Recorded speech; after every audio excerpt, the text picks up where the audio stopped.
I actually, maybe also a bit about the team. I had a question about a tax question, actually. So I called a friend of mine, a high school friend of mine, Greg, and I basically told him about the idea of Empower, the initial business plan, and asked about a question. I was like, how should we actually set ourselves up from a tax perspective? Greg was a partner in a small tax boutique consultancy, and basically the discussion started. He was interested, and then shortly, so sooner than later, we joined forces, and he's one of the co-founders. Michael is the third co-founder.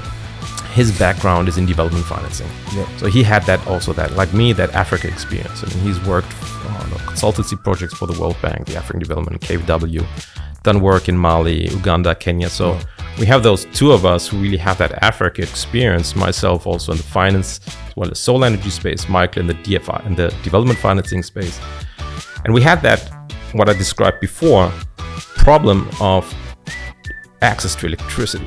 And then, we thought, okay, what is it what we actually provide? And the initial thinking for us was really providing access to financing to those customers so that the customer has the possibility to pay for the system in monthly installments. But we soon realized that we would actually have a much better value proposition if we don't only offer the financing piece, but if we offer the products. So what we decided early on is that we would set up a small sourcing hub in China. And we would procure, bulk buy in essence, the products.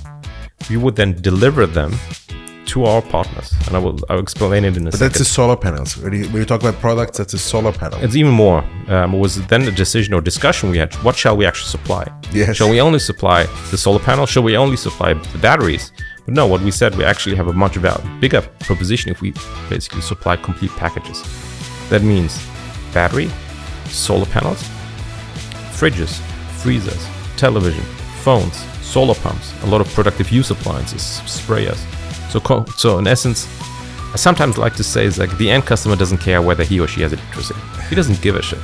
What he cares whether he or she can charge his or her phone, whether she or he has light, has a fridge, has a television. That's in essence what the end customer cares about. And that was also our thinking where we said, let's also, bundle these together with energy efficient appliances, such an energy efficient freezer.